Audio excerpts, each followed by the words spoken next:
السلام علیکم ورحمۃ اللہ وبرکاتہ، نحمده ونصلی علی رسولہ الکریم، اما بعد فاعوذ باللہ من الشیطان الرجیم، بسم اللہ الرحمن الرحیم، رب اشرح لی صدری ویسر لی امری واحلل عقدۃ من لسانی یفقہوا قولی۔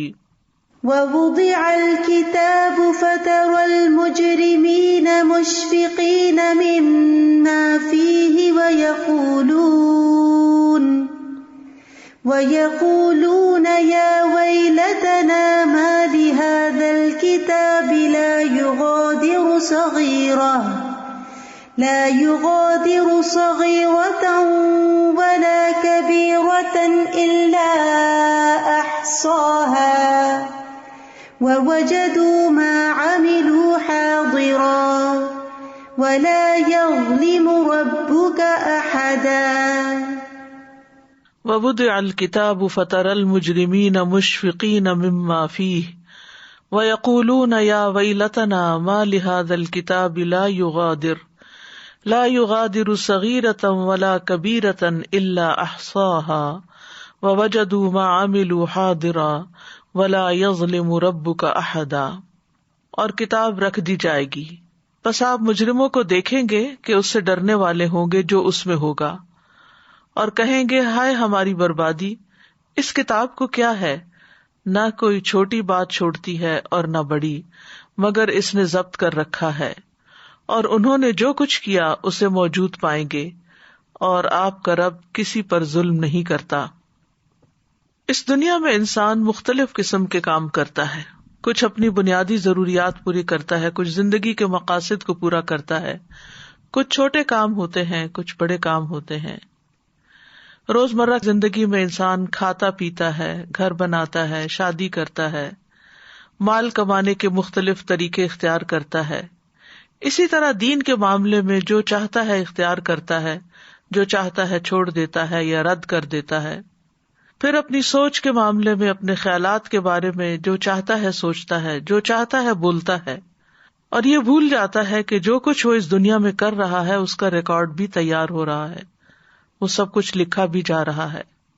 یاد رہے کہ جو کچھ انسان کو یہاں ملا ہے وہ امتحان کے لیے ہے، وقتی طور پر ہے، اور ان سب نعمتوں کا جو دنیا میں اسے ملی ہیں ان کا ایک دن حساب ہوگا، اس سے پوچھ گچھ ہوگی کہ ان کو کس کام میں استعمال کیا۔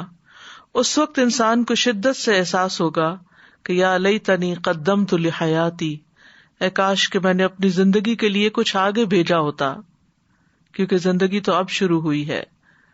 اس دنیا کی زندگی میں جو کچھ دنیا کی ترقی کے لیے کیا ہوگا وہ پیچھے چھوڑ دیا، اور نامہ اعمال میں وہ سب کچھ درج ہوگا، اس کے سامنے ہوگا۔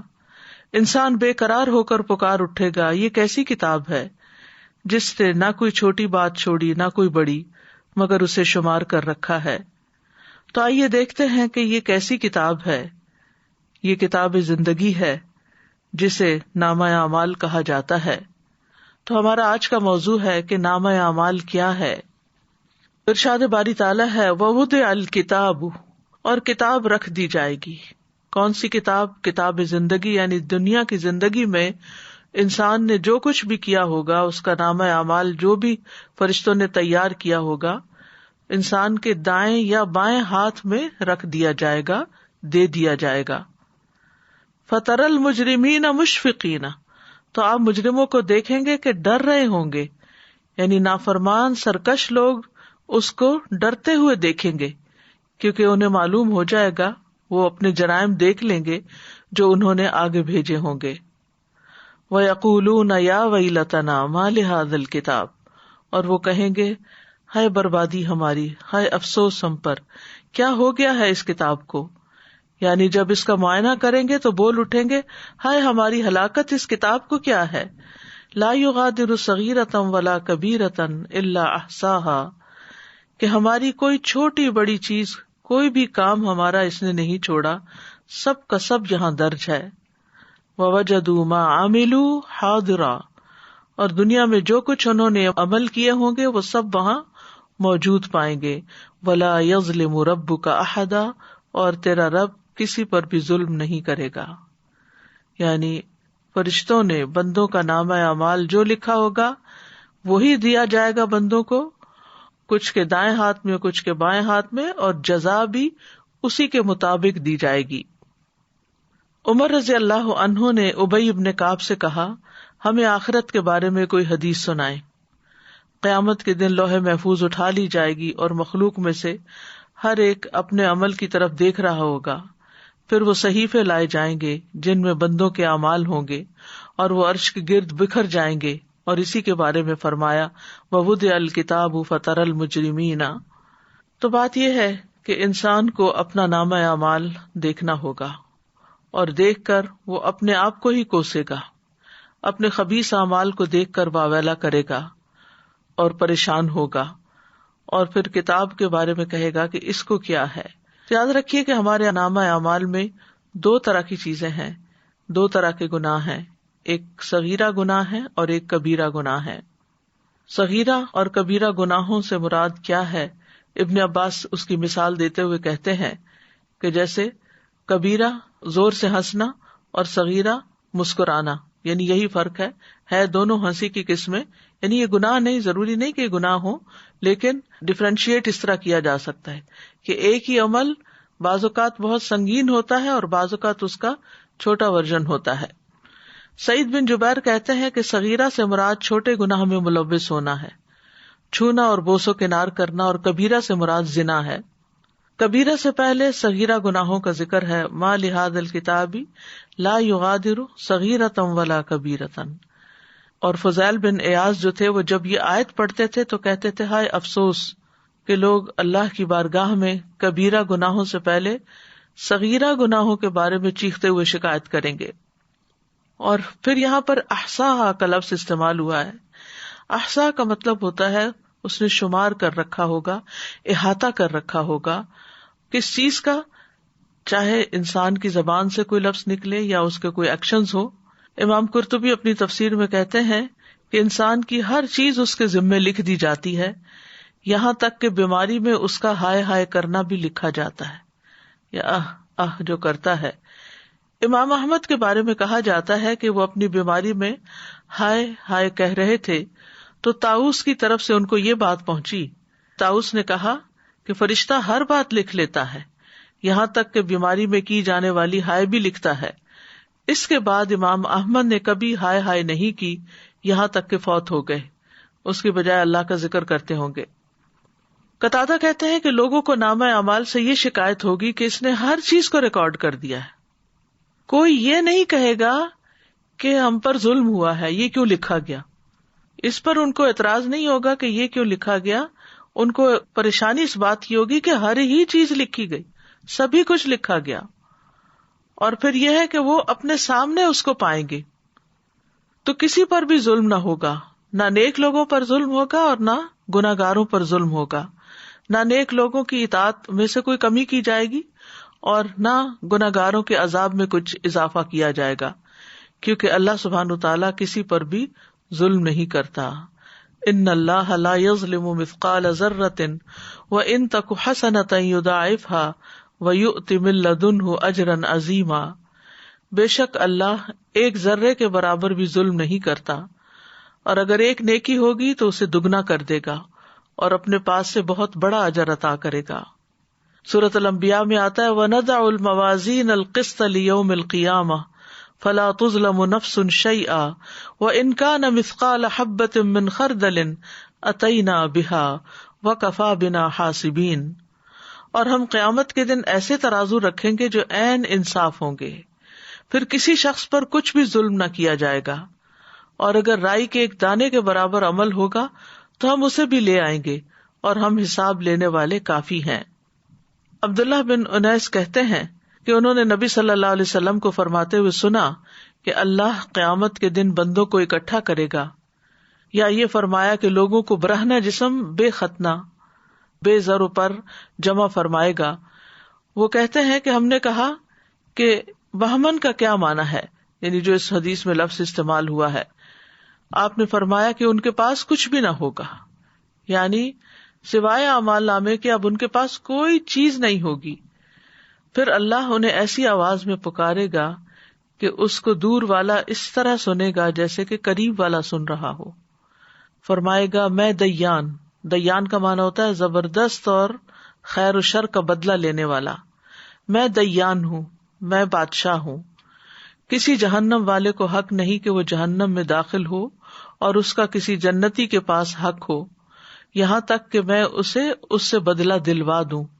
اور کسی جنتی کو جنت میں داخل ہونے کا حق نہیں، اور یہ کہ اس کا کسی جہنمی کے پاس حق ہو، یہاں تک کہ میں اس سے اس کا بدلہ دلوا دوں، اگرچہ وہ ایک تمانچہ ہی کیوں نہ ہو، ایک تھپڑ ہی کیوں نہ ہو. وہ کہتے ہیں ہم نے کہا یہ کس طرح ہوگا جبکہ ہم برہنہ جسم بے ختنہ اور بے زر و پر آئیں گے؟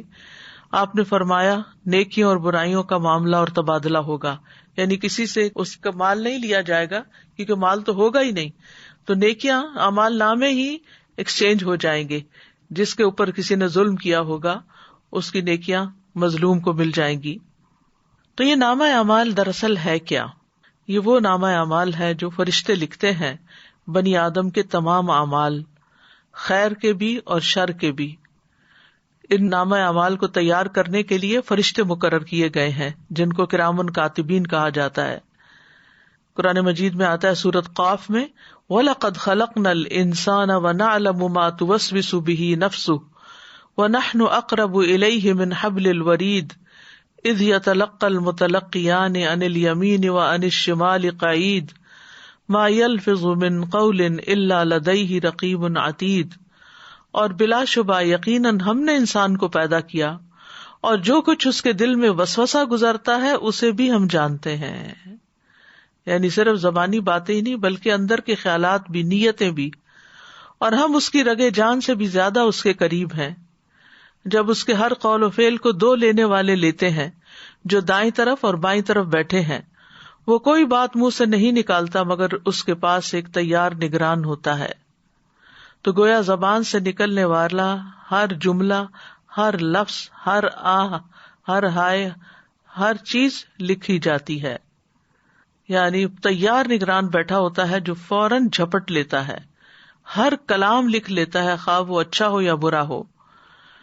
یہاں تک کہ فرشتہ اس کی یہ بات بھی لکھ لیتا ہے جب انسان کہتا ہے میں نے کھایا، میں نے پیا، میں گیا، میں آیا، میں نے دیکھا، یہ سب باتیں بھی وہ لکھتے جاتے ہیں. یہاں تک کہ جب جمعرات کا دن آتا ہے پھر اس کے قول اور عمل پیش کیے جاتے ہیں. تو جس قول یا فعل میں بھلائی یا شر ہوتا ہے اس کو باقی رہنے دیا جاتا ہے اور باقی کی تمام چیزیں ختم کر دی جاتی ہیں. اور اللہ کے اس فرمان سے یہی مراد ہے یمحو اللہ ما یشاء ویثبت وعندہ ام الکتاب. اللہ مٹا دیتا ہے جو چاہتا ہے اور ثابت رکھتا ہے، یعنی جو چاہتا ہے، اور اسی کے پاس ہے اصل کتاب. معمر کہتے ہیں کہ حسن بصری نے یہ آیت تلاوت کی عن الیمین وعن الشمال قعید، کہ جو دائیں طرف اور بائیں طرف بیٹھے ہیں.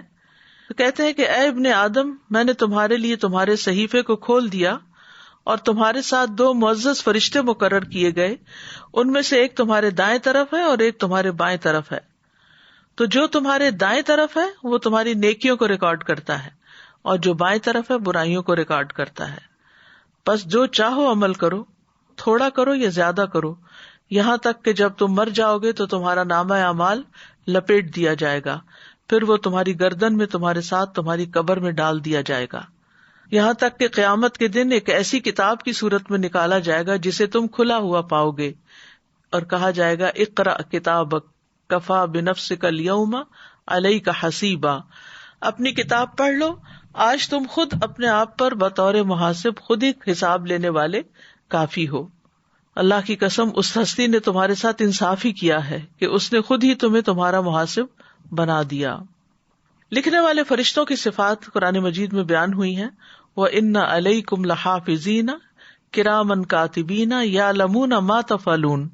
حالانکہ بلا شبہ تم پر یقیناً نگہبان مقرر ہیں جو بہت عزت والے ہیں، لکھنے والے ہیں، وہ جانتے ہیں جو تم کرتے ہو. پھر اللہ تعالیٰ سے فرشتے پوچھ کر بھی لکھتے ہیں. رسول اللہ صلی اللہ علیہ وسلم نے فرمایا، فرشتے عرض کرتے ہیں اے رب، تیرا فلاں بندہ گناہ کرنے کا ارادہ کر رہا ہے. اللہ باوجود اس کے کہ اسے خوب دیکھ رہا ہوتا ہے، فرشتے سے فرماتا ہے کہ اس کی نگرانی کرتے رہو. اگر یہ گناہ کر بیٹھے تو صرف اتنا ہی لکھنا جتنا اس نے کیا. اور اگر گناہ چھوڑ دے تو اس کے لیے نیکی لکھ دینا، کیونکہ اس نے گناہ میری وجہ سے چھوڑا ہے۔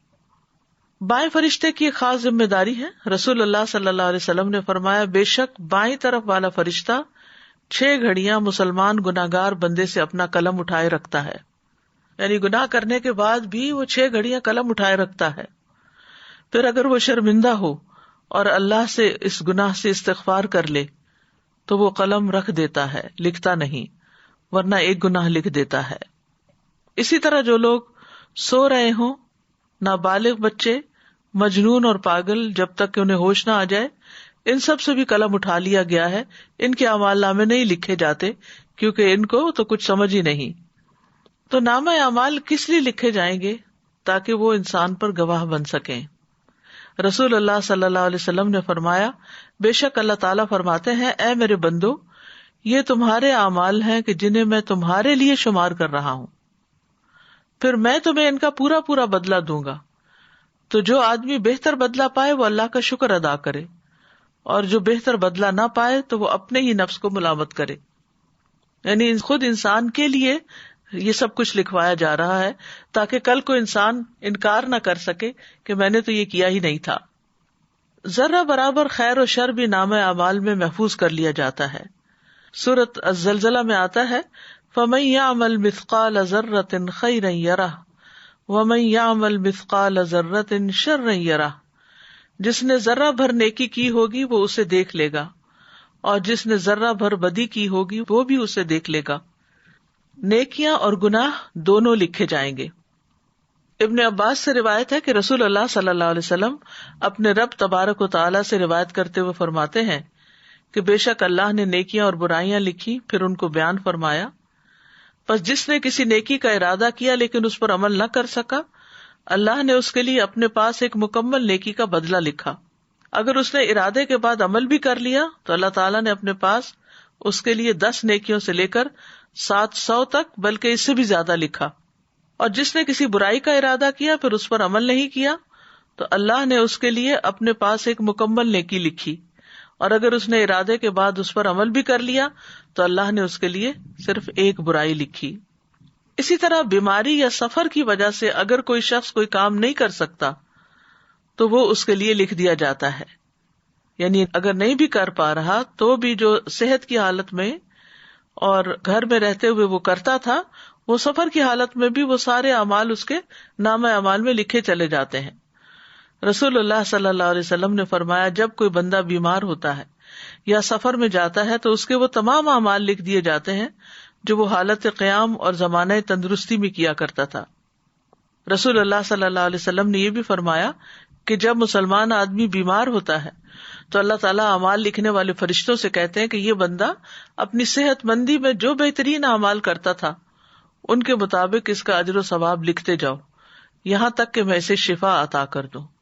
تو اس لیے بندہ مومن کے لیے تو بیماری بھی ایک رحمت ہے کہ اس کو بیماری پر صبر کرنے کا، تکلیف اٹھانے کا بھی اجر ملتا ہے، اور اس کے ساتھ ساتھ اس کے نامہ اعمال میں نیکیاں بھی لکھی جاتی ہیں۔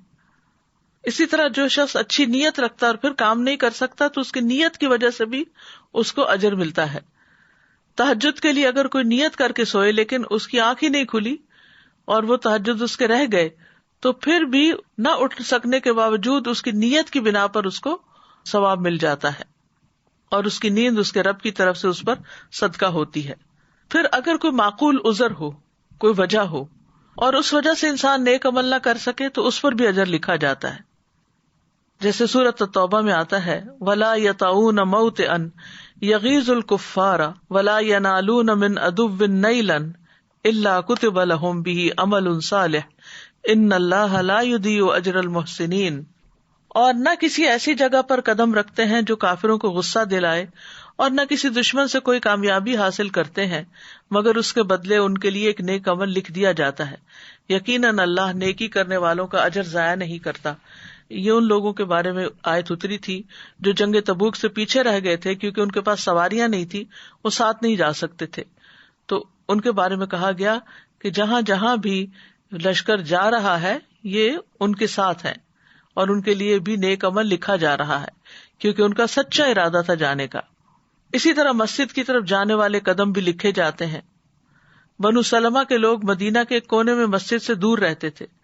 انہوں نے مسجد کے قریب منتقل ہونے کا ارادہ کیا تو یہ آیت نازل ہوئی، انا نحن نحیی الموتى ونکتب ما قدموا وآثارهم، بے شک ہم ہی زندہ کریں گے مردوں کو اور ہم لکھ رہے ہیں جو انہوں نے آگے بھیجا اور ان کے آثار بھی. تو رسول اللہ صلی اللہ علیہ وسلم نے فرمایا بے شک تمہارے نشانات قدم لکھے جا رہے ہیں. یعنی انسان اپنے پاؤں سے چل کر جس زمین پر بھی جاتا ہے وہ زمین بھی گواہ بنے گی، اور وہ قدم اگر نیکی کے کام میں ہے تو ثواب کے طور پہ لکھے جائیں گے، اور اگر کسی برے کام سے اور برے ارادے سے انسان نکلا ہے یا اٹھا اپنی جگہ سے تو وہ قدم اس کے برائی کے خانے میں لکھے جائیں گے. اسی طرح طواف میں اٹھائے گئے قدم وہ بھی لکھے جاتے ہیں. رسول اللہ صلی اللہ علیہ وسلم نے فرمایا جو شخص گن کر طواف کے 7 چکر لگائے اور 2 رکعت نماز پڑھے تو یہ ایک غلام آزاد کرنے کے برابر ہے، یعنی ثواب ہے. اور جو شخص ایک قدم بھی اٹھاتا یا رکھتا ہے، یعنی ایک اٹھاتا ہے ایک رکھتا ہے ایک اٹھاتا ہے ایک رکھتا ہے، تو ہر قدم پر اس کے لیے 10 نیکیاں لکھی جاتی ہیں اور اس سے 10 گناہ مٹائے جاتے ہیں اور اس سے 10 درجات بلند کیے جاتے ہیں. اس سے انسان اندازہ کر سکتا ہے کہ کتنا زیادہ اجر و ثواب ہے. پھر حاجی کی سواری کے قدم لکھے جاتے ہیں. نبی صلی اللہ علیہ وسلم نے فرمایا جب تم اپنے گھر سے بیت الحرام کے ارادے سے نکلتے ہو تو تمہاری اونٹنی کوئی قدم نہیں رکھتی اور نہ اسے اٹھاتی ہے مگر اللہ تعالیٰ اس کے ساتھ تمہارے لیے ایک نیکی لکھ دیتا ہے اور تم سے ایک گناہ مٹا دیتا ہے. یعنی حاجی سفر پر ہی نکلتا ہے، اپنا ایک قدم اٹھاتا ہے، سواری پر بیٹھتا ہے، تو بظاہر تو یہ انسان کہتے ہیں کہ میرا پتہ نہیں کیا ثواب ہے کیا نہیں، میں تو سواری پر بیٹھا ہوا ہوں. لیکن اس کا بھی اجر بتا دیا گیا کہ اگر وہ اللہ کے کام کے لیے نکلتا ہے، بیت الحرام کی طرف نکلتا ہے، تو جو قدم سواری اٹھاتی ہے اس ہر قدم کے لیے نیکی لکھی جاتی ہے. پھر اسی طرح سلام کرنا اور سلام کا جواب دیا جانا، اس میں بھی انسان کے لیے نیکیاں لکھی جاتی ہیں. سہل بن حنیف کہتے ہیں کہ رسول اللہ صلی اللہ علیہ وسلم نے فرمایا جس نے السلام علیکم کہا اس کے لیے 10 نیکیاں لکھی جائیں گی، جس نے السلام علیکم ورحمۃ اللہ کہا اس کے لیے 20 نیکیاں لکھی جائیں گی، اور جس نے السلام علیکم ورحمۃ اللہ وبرکاتہ کہا اس کے لیے 30 نیکیاں لکھی جائیں گی. اسی طرح جو تسبیحات ہم پڑھتے ہیں، آپ نے فرمایا اللہ نے 4 کلمات چنے ہیں، سبحان اللہ والحمد للہ ولا الہ الا اللہ واللہ اکبر. جس نے سبحان اللہ کہا اس کے لیے 20 نیکیاں اور 20 برائیاں مٹا دی جاتی ہیں. جس نے اللہ اکبر کہا اس کے لیے بھی اسی طرح، اور جس نے لا الہ الا اللہ کہا اس کے لیے بھی اسی طرح، الحمد للہ کہا اس کے لیے بھی. یعنی 4 کلمات پہ ہر کلمہ کہنے پر یہ نیکیاں لکھی جاتی ہیں اور ساتھ برائیاں بھی مٹائی جاتی ہیں. اسی طرح گھر والوں پہ خرچ کرنے اور مریض کی عیادت کرنے کا ثواب بھی لکھا جاتا ہے. رسول اللہ صلی اللہ علیہ وسلم نے فرمایا جو شخص اللہ کی راہ میں اپنی زائد چیز خرچ کر دے تو اس کا ثواب 700 گنا تک ہوگا. تو اگر ضرورت کی چیز خرچ کرے تو کتنا زیادہ ثواب ہوگا. اور جو اپنی ذات پر اور اپنے اہل خانہ پر خرچ کرے یا کسی بیمار کی عیادت کرے یا کسی تکلیف دہ چیز کو راستے سے ہٹا دے تو ہر نیکی کا بدلہ اس کے مثل 10 نیکیاں ہوں گی. اسی طرح جانور کی خوراک کے دانے کے بدلے نیکی لکھی جاتی. یعنی اگر آپ میں سے پرندے ہیں وہ ہو گئے یا ویسے آپ نے کوئی جانور پالے ہوئے ہیں تو جو بھی چارہ ان کو کھلاتے ہیں ہر دانے کے بدلے نیکی لکھی جاتی ہے. روح بن زمبا کہتے ہیں کہ ایک مرتبہ وہ تمیم داری کے ہاں ملاقات کے لیے گئے. وہاں پہنچ کر دیکھا کہ وہ خود اپنے گھوڑے کے لیے جو کے دانے صاف کر رہے ہیں، حالانکہ ان کے اہل خانہ بھی وہیں تھے. روح ان سے کہنے لگے کیا ان میں سے کوئی یہ کام نہیں کر سکتا، انہیں گھر والے نہیں کر سکتے؟ تمیم نے فرمایا کیوں نہیں، لیکن بات یہ کہ میں نے رسول اللہ صلی اللہ علیہ وسلم کو فرماتے ہوئے سنا کہ جو مسلمان اپنے گھوڑے کے لیے جو کے دانے صاف کرے پھر اسے وہ کھلا دے تو اس کے لیے ہر دانے کے بدلے میں ایک نیکی لکھی جائے گی. پھر اسی طرح اللہ کے راستے میں رکھے گئے جانور کے آثار لکھے جانا. پہلے زمانے میں تو ظاہر ہے کہ جانوروں کے اوپر سواری کی جاتی تھی، آج کے دور میں گاڑیاں ہیں، تو اسی اعتبار سے جو شخص نیکی کے کاموں کے لیے اپنی سواری رکھتا ہے تو اس کے لیے اسی طرح اجر ہے. پھر اسی طرح لوگوں کو معاف کرنا لکھا جاتا ہے. رسول اللہ صلی اللہ علیہ وسلم نے فرمایا تم سے پہلے آدمیوں میں سے ایک آدمی کا حساب لیا گیا تو اس کے پاس کوئی نیکی نہیں تھی مگر یہ کہ وہ لوگوں سے لین دین کیا کرتا تھا. وہ مالدار آدمی تھا، اپنے غلاموں کو حکم دیتا کہ وہ تنگ دست سے درگزر کریں یعنی جو حالات تنگ ہے، نہیں دے سکتا قرضہ، واپس نہ دے، یا کوئی چیز خریدنا چاہتا ہے اور پیسے نہیں ہے اس کے پاس، تو اس کو چھوڑ دیں، آدھے چھوڑ دیں، پورے چھوڑ دیں. اور اللہ تبارک و تعالیٰ نے فرمایا ہم اس بات کے زیادہ حقدار ہیں کہ تم بھی اس سے درگزر کرو، یعنی فرشتوں سے کہا کہ تم بھی اس سے درگزر کرو. پھر اسی طرح لوگوں کی تکلیف پریشانی دور کرنا یہ بھی لکھا جاتا ہے. رسول اللہ صلی اللہ علیہ وسلم نے فرمایا جو شخص کسی مسلمان کی کسی پریشانی کو دور کرتا ہے اللہ تعالیٰ قیامت کے دن اس کی پریشانی کو دور کرے گا، اور جو کسی مسلمان کی پردہ پوشی کرتا ہے اللہ تعالیٰ قیامت کے دن اس کی پردہ پوشی فرمائے گا، یعنی اس کے عیب ظاہر نہیں کرے گا. اس لیے بہت ضروری ہے کہ انسان دوسروں کی غیبت نہ کرے، دوسروں کی عیب جوئی نہ کرے، دوسروں کی برائیاں کسی اور کے سامنے ظاہر نہ کرے. پھر راستے سے تکلیف دہ چیز ہٹانا. رسول اللہ صلی اللہ علیہ وسلم نے فرمایا جس نے مسلمانوں کے راستے سے تکلیف دہ چیز ہٹائی، کوئی فرنیچر ہے، کوئی اینٹ پتھر ہے، کسی قسم کی کوئی بھی چیز، اللہ اس کے لیے ایک نیکی لکھے گا، اور جس کے لیے اللہ نیکی لکھ دیتا ہے اسے اس کی وجہ سے جنت میں داخل کر دیتا ہے. پھر جس طرح نیکیاں لکھی جاتی ہیں اس طرح گناہ بھی لکھے جاتے ہیں، تو اس سے بھی ڈرنا چاہیے. چھوٹے چھوٹے گناہ بھی لکھے جاتے ہیں. نبی صلی اللہ علیہ وسلم نے حضرت عائشہ سے فرمایا اے عائشہ معمولی گناہوں سے اپنے آپ کو بچاؤ، کیونکہ اللہ عز و جل کے ہاں ان کی بھی تفتیش ہو سکتی ہے. پھر آنکھ کی خیانت بھی لکھی جاتی ہے. رسول اللہ صلی اللہ علیہ وسلم نے حضرت علی سے فرمایا اے علی نامحرم عورت پر ایک نظر پڑ جائے تو دوبارہ نہ ڈالو، کیونکہ پہلی نظر تمہیں معاف ہے، دوسری نہیں. پھر رازوں اور سرگوشیوں کا لکھا جانا، یعنی راز اور وسپرنگ جو ہے، یعنی چپ کے جو باتیں کی جاتی ہیں یہ بھی فرشتے سن لیتے ہیں اور وہ بھی لکھ لیتے ہیں. سورہ زخرف میں آتا ہے ام یحسبون انا لا نسمع سرهم ونجواهم بلا ورسلنا لدیہم یکتبون، یا وہ گمان کرتے ہیں کہ بے شک ہم ان کا راز اور ان کی سرگوشی نہیں سنتے، کیوں نہیں، اور ہمارے بھیجے ہوئے ان کے پاس لکھتے رہتے ہیں. بلا ورسلنا لدیہم یکتبون. پھر معمولی خیانتیں بھی لکھی جاتی ہیں.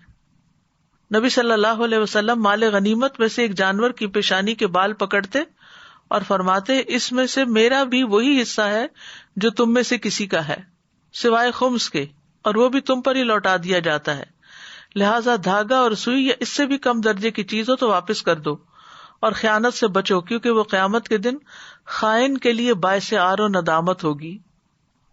پھر اسی طرح مسجد میں گندگی پھیلانا بھی لکھا جاتا ہے.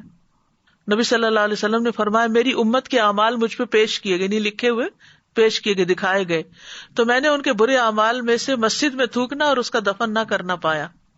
پھر غلاظت پھیلانا. نبی صلی اللہ علیہ وسلم نے فرمایا جس شخص نے قبلہ رخ تھوک دیا وہ قیامت کے دن اس حال میں آئے گا کہ اس کا تھوک اس کی دونوں آنکھوں کے درمیان ہوگا، یعنی پیشانی پہ لگا ہوا ہوگا. پھر اسی طرح تنہائی میں کیے گئے حرام کام بھی لکھے جاتے ہیں. قیامت کے دن نامہ اعمال کس طرح پیش ہوگا اس کے بارے میں ہے کہ سب سے پہلے لوگ قبروں سے اٹھائے جائیں گے. جب سور پھونکا جائے گا تو لوگ قبروں سے اٹھ کر حشر کے میدان میں پہنچنا شروع کر دیں گے. وَنُفِخَ فِي الصُّورِ فَإِذَا هُم مِّنَ الْأَجْدَاثِ إِلَىٰ رَبِّهِمْ يَنْسِلُونَ. ساری مخلوق کو اکٹھا کر لیا جائے گا، ایک فرد بھی باقی نہ رہے گا. وَيَوْمَ نُسَيِّرُ الْجِبَالَ وَتَرَى الْأَرْضَ بَارِزَةً وَحَشَرْنَاهُمْ فَلَمْ نُغَادِرْ مِنْهُمْ أَحَدًا. اور جس دن ہم پہاڑوں کو چلائیں گے اور آپ زمین کو بالکل چٹیل اور ہموار دیکھیں گے اور ہم لوگوں کو جمع کریں گے تو ان میں سے کسی کو بھی باقی نہ چھوڑیں گے. پھر حشر کے میدان میں لوگوں کو نامہ اعمال تھما دیے جائیں گے. ساری مخلوق جب اکٹھی ہو جائے گی تو نامہ اعمال بانٹ دیے جائیں گے، اور جب تک اللہ چاہے گا وہ حشر کے میدان میں ننگے پاؤں ننگے جسم کھڑے رہیں گے. اور جب حساب کا وقت آ جائے گا جن سے اللہ حساب لینا چاہے گا تو اللہ ان کے نامہ اعمال کو لانے کا حکم دے گا، جس کو معزز لکھنے والوں یعنی فرشتوں نے لوگوں کے اعمال کو ذکر کر کے لکھا ہوگا تو وہ ان نامہ اعمال کو لے آئیں گے. پھر کچھ لوگوں کو دائیں ہاتھ میں نامہ اعمال دیا جائے گا، یہ خوش نصیب لوگ ہوں گے. کچھ کو ان کا نامہ اعمال بائیں ہاتھ میں دیا جائے گا یا ان کی پشت کے پیچھے سے دیا جائے گا، تو یہ بدبخت لوگ ہوں گے. پھر اس کے بعد ہر انسان اپنا نامہ اعمال پڑھے گا کہ میں نے کیا کیا، اپنی ڈائری پڑھے گا. پھر فیصلے کا انتظار کرے گا، اتنا انتظار کہ آنکھیں پھٹی ہوئی ہوں گی، پھٹ جائیں گی، تھک جائیں گی. نبی صلی اللہ علیہ وسلم نے فرمایا اللہ اگلوں اور پچھلوں کو کھڑے ہونے کی حالت میں ایک مقررہ دن کے لیے جمع کرے گا جس کا ایک دن 40 سال کا ہوگا. ان کی آنکھیں پھٹی ہوئی ہوں گی اور اوپر کو اٹھی ہوئی ہوں گی اور وہ مقدموں کے فیصلوں کا انتظار کر رہے ہوں گے. اللہ ہم سب پر رحم فرما دے، کیونکہ کتنا مشکل وقت ہوگا یہ. حشر کا دن بہت لمبا ہوگا. نبی صلی اللہ علیہ وسلم نے آیت تلاوت کی، یوم یقوم الناس لرب العالمین، اور فرمایا اس وقت تمہارا کیا حال ہوگا جب اللہ تمہیں 50,000 سال کے لیے اس طرح اکٹھا کرے گا جس طرح تیر کو کمان میں ڈالا جاتا ہے، اور پھر اللہ تعالیٰ اتنا عرصہ تمہاری طرف نظر بھی نہیں کرے گا. یعنی کتنا سخت دن ہوگا. اور حشر کے دن کتنی سخت گرمی ہوگی، سورج قریب آ جائے گا، ہر شخص اپنے پسینے میں ڈوبا ہوا ہوگا، اور حساب شروع کرنے کے لیے نبی صلی اللہ علیہ وسلم کی شفاعت ہوگی. اور اس میں ہم دیکھتے ہیں کہ جب لوگوں کو قیامت کا دن بہت لمبا محسوس ہوگا تو وہ ایک دوسرے سے کہیں گے آؤ آدم علیہ السلام کے پاس چلتے ہیں، وہ ابو البشر ہیں، کہ وہ اپنے رب عز و جل کے سامنے ہماری سفارش کر دے تاکہ وہ ہمارے درمیان فیصلہ شروع کر دے. چنانچہ سب لوگ آدم علیہ السلام کے پاس آئیں گے. وہ کہیں گے میں اس کام کا اہل نہیں ہوں، مجھے میری ایک خطا کی وجہ سے جنت سے نکال دیا گیا تھا، آج تو مجھے صرف اپنی فکر ہے. البتہ تم نوح علیہ السلام کے پاس چلے جاؤ جو تمہارے انبیاء کی بنیاد ہے. چنانچہ وہ نوح علیہ السلام کے پاس آئیں گے، وہ بھی یہی کہیں گے کہ میں اس کا اہل نہیں ہوں. تم خلیل اللہ ابراہیم کے پاس چلے جاؤ علیہ السلام. تو لوگ ابراہیم علیہ السلام کے پاس جائیں گے تو وہ بھی یہی کہیں گے کہ میں اس کام کا اہل نہیں ہوں. بالآخر لوگ نبی صلی اللہ علیہ وسلم کے پاس آئیں گے، وہ مجھ سے کہیں گے کہ اے محمد ہمارے لیے اپنے رب سے سفارش کر دے کہ وہ ہمارے درمیان فیصلہ کر دے. بس میں اللہ کے لیے سجدہ کرتا ہوا گر پڑوں گا اور اس کی ایسی حمد بیان کروں گا جو مجھ سے پہلے کسی نبی نے نہیں کی ہوگی، اور نہ ہی اس کی ایسی حمد میرے بعد کوئی بیان کرے گا. پھر کہا جائے گا کہ اے محمد اپنا سر اٹھائیے، آپ کو دیا جائے گا، کہیے سنا جائے گا، سفارش کیجیے، سفارش قبول کی جائے گی. تو یہ ہے نبی صلی اللہ علیہ وسلم کی سفارش قیامت کے دن. پھر ہر امت کو بھی اس کے نامہ اعمال کی طرف بلایا جائے گا. کل امت تدعی الی کتابھا. پھر جس کے دائیں ہاتھ میں نامہ اعمال دیا گیا اس کا حساب آسان ہوگا، اور جس کا نامہ اعمال بائیں ہاتھ میں دیا جائے گا تو وہ ہلاکت کو پکارے گا اور بھڑکتی آگ میں داخل ہوگا. دائیں ہاتھ میں نامہ اعمال ملنے والے خوش بخت ہوں گے.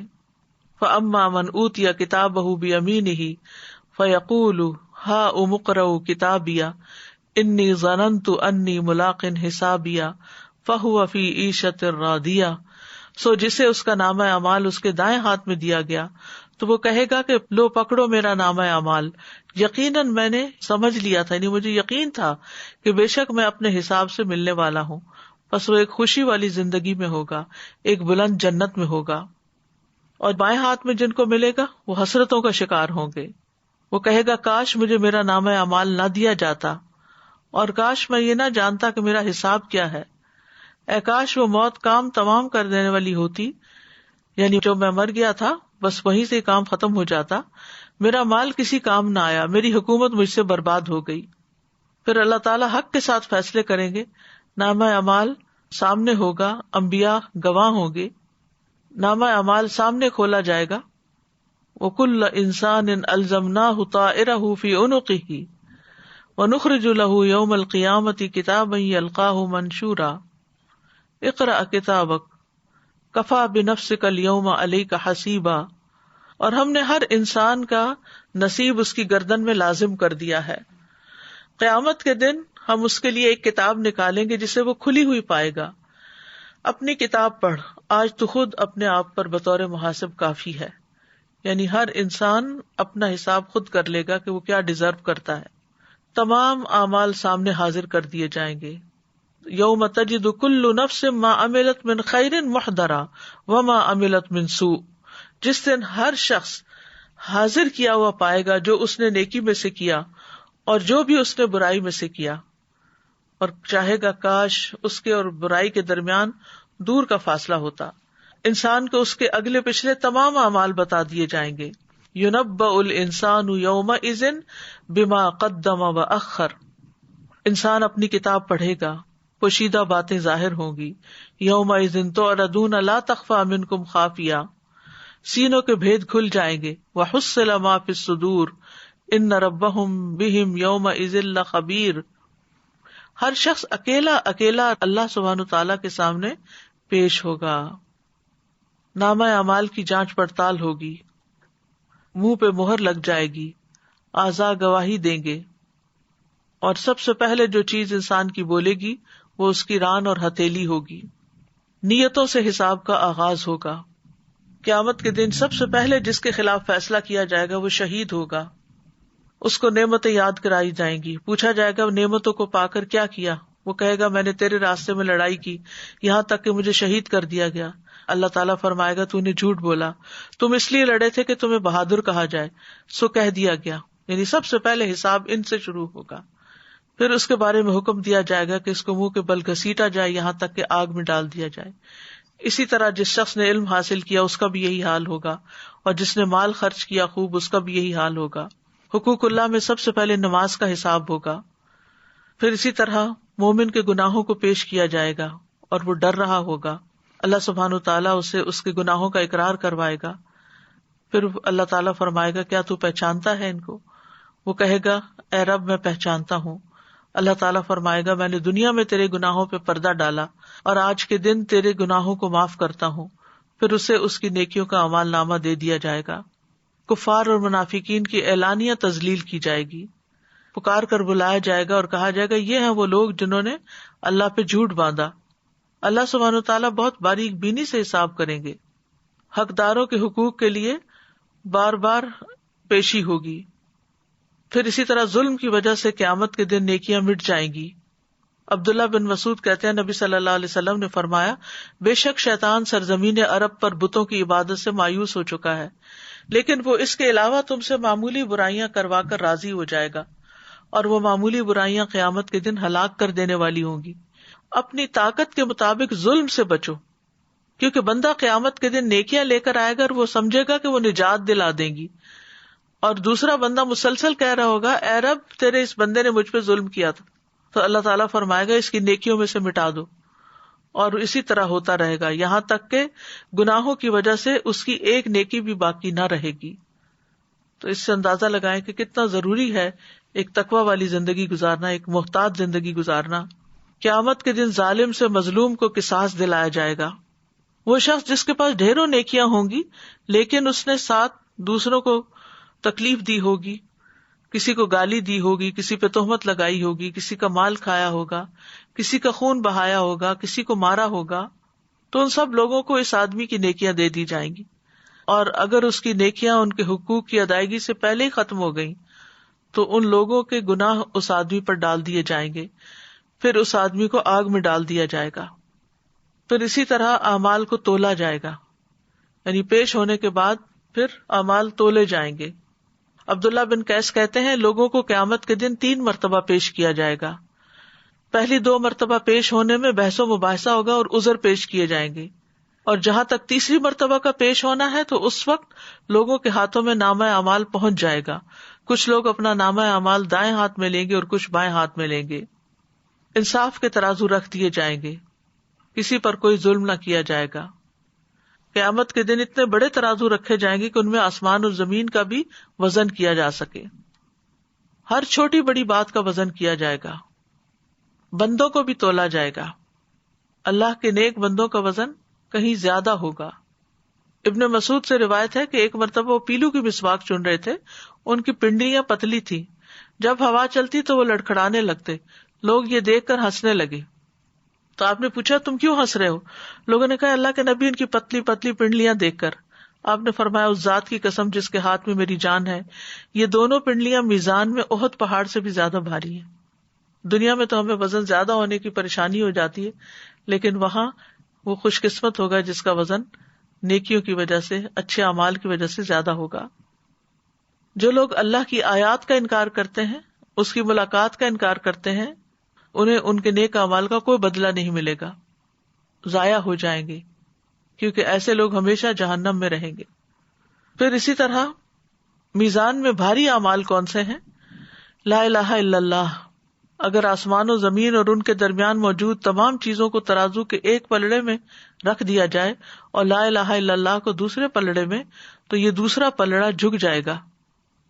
پھر حسن اخلاق بہترین نیکی ہے. نبی صلی اللہ علیہ وسلم نے فرمایا میزان میں حسن اخلاق سے زیادہ باری چیز کوئی نہیں. پھر لمبی خاموشی، یعنی انسان بغیر ضرورت بات نہ کرے. آپ نے فرمایا تم اچھے اخلاق اور طویل خاموشی کو لازم پکڑو. اس ذات کی قسم جس کے ہاتھ میں میری جان ہے، مخلوقات نے کوئی ایسا عمل نہیں کیا جو ان دو نیکیوں کے برابر ہو. کون سی دو نیکیاں؟ اچھے اخلاق اور طویل خاموشی. پھر اسی طرح دو کلمات ترازو میں بہت بھاری ہیں اور زبان پہ ہلکے ہیں لیکن رحمان کو بہت عزیز ہیں. سبحان اللہ العظیم، سبحان اللہ و بحمدہ. پھر میزان کو آدھا بھر دینے والا عمل کیا ہے؟ ایک دفعہ سبحان اللہ کہنا. میزان کو پورا بھرنے والا عمل الحمدللہ ہے. سبحان اللہ نصف میزان بھرتا ہے اور الحمدللہ پورا. پھر اسی طرح نماز جنازہ ادا کرنا اور دفنانے تک ساتھ رہنا، یہ احد پہاڑ سے زیادہ وزنی عمل ہے. اسی طرح اولاد کی وفات پر ماں باپ کا صبر ہو تو وہ بھی میزان میں بہت بھاری ہے، اور ہمیں اس کے لیے دعائیں بھی کرنی چاہیے. ربنا لا تزغ قلوبنا بعد اذ ہدیتنا وہب لنا من لدنک رحمہ انک انت الوہاب. ربنا انک جامع الناس لیوم لا ریب فیہ ان اللہ لا یخلف المیعاد. اے ہمارے رب، ہمارے دل ٹیڑھے نہ کر اس کے بعد کہ تو نے ہمیں ہدایت دی، اور اپنے پاس سے رحمت عطا فرما، بے شک تو ہی بے حد عطا کرنے والا ہے. اے ہمارے رب، بے شک تو سب لوگوں کو اس دن کے لیے جمع کرنے والا ہے جس میں کوئی شک نہیں، بے شک اللہ وعدے کی خلاف ورزی نہیں کرتا. دنیا اور آخرت میں بھلائی کی دعا کرنی چاہیے. ربنا آتنا فی الدنیا حسنۃ وفی الآخرۃ حسنۃ وقنا عذاب النار. اے ہمارے رب، ہمیں دنیا میں بھی بھلائی عطا فرما اور آخرت میں بھی بھلائی عطا فرما، اور ہمیں آگ کے عذاب سے بچا لے. یعنی دنیا میں نیکی کرنے کی توفیق دے اور آخرت میں ان نیکیوں کا بدلہ بھی عطا فرما. اللہ سے عافیت مانگنی چاہیے. اللہم انی اسألک العافیۃ فی الدنیا والآخرہ. پھر اللہ تعالیٰ سے جنت کے قریب لے جانے والے اعمال کا سوال کرنا چاہیے. اللہم انی اسألک الجنۃ وما قرب الیہا من قول او عمل واعوذ بک من النار وما قرب الیہا من قول او عمل. پھر آخرت کے دن کی رسوائی سے بچنے کی دعا مانگنا. ربنا وآتنا ما وعدتنا علی رسلک ولا تخزنا یوم القیامہ انک لا تخلف المیعاد. اللہم لا تخزنی یوم القیامہ. اللہم انی اعوذ بک من ضیق الدنیا و ضیق یوم القیامہ. کرنے کے کام یہ ہے کہ انسان اس بات کا احساس کرے کہ نیک اعمال لکھے جائیں گے اور برے اعمال بھی لکھے جائیں گے، لہٰذا ہر چیز جب لکھی جائے گی تو مجھے نیکیاں زیادہ کرنی ہے اور برائیاں چھوڑ دینی ہے. یہ سوچتے رہنا ہے کہ آج عمل کا وقت ہے، اس لیے نامہ اعمال میں زیادہ سے زیادہ نیک اعمال ہوں. پھر اپنے نامہ اعمال کو دیکھ کر خوش ہونے کے لیے کثرت سے استغفار کریں. عبداللہ بن بسر کہتے ہیں نبی صلی اللہ علیہ وسلم نے فرمایا مبارک ہو اس کو جو اپنے نامہ اعمال میں کثرت سے استغفار پائے. یعنی زیادہ سے زیادہ استغفار کرنا چاہیے. دنیا میں ہی اپنا محاسبہ کر لینا چاہیے، اپنی ذات کا خود محاسبہ کرنا چاہیے. حسن بصری کہتے ہیں کہ مومن اپنی ذات پر نگران ہے، وہ اللہ عز و جل کے لیے اپنا محاسبہ کرتا ہے، اور اپنا محاسبہ ایسے کریں جیسے کسی دوسرے انسان کا محاسبہ کیا جاتا ہے. اور دنیا میں ہی اپنے حقوق کی معافی مانگ لیں، یعنی دوسروں سے اپنے حقوق معاف کروا لیں، یعنی اگر ان کے حق میں کوئی کمی ہوئی ہو. نبی صلی اللہ علیہ وسلم نے فرمایا جس نے اپنے کسی بھائی پہ ظلم کیا ہو تو اسے چاہیے کہ اس سے دنیا میں ہی معاف کرا لے، اس لیے کہ آخرت میں روپے پیسے نہیں ہوں گے. اس سے پہلے معاف کرا لے کہ اس کے بھائی کے لیے اس کی نیکیوں میں سے حق دلایا جائے گا، اور اگر اس کے پاس نیکیاں نہ ہوں گی تو اس مظلوم بھائی کی برائیاں اس پہ ڈال دی جائیں گی. انسان سوچ سمجھ کر یہ زندگی بسر کرے، تقوی والی زندگی بسر کرے، اور کوئی ایسا کام نہ کرے کہ جو انسان کی حسنات کی بجائے سیئات میں لکھا جائے. اور اس میں نیت کا بھی بہت بڑا عمل دخل ہے. بظاہر دیکھنے میں کچھ کام بہت اچھے لگتے ہیں لیکن حقیقت میں وہ دائیں طرف لکھے جانے کی بجائے نیت کی خرابی کی وجہ سے بائیں طرف لکھے جائیں گے. اللہ تعالیٰ ہمیں محفوظ رکھے. وآخر دعوانا ان الحمد للہ رب العالمین. سبحانک اللہم وبحمدک اشہد ان لا الہ الا انت استغفرک واتوب الیک. السلام علیکم ورحمۃ اللہ وبرکاتہ.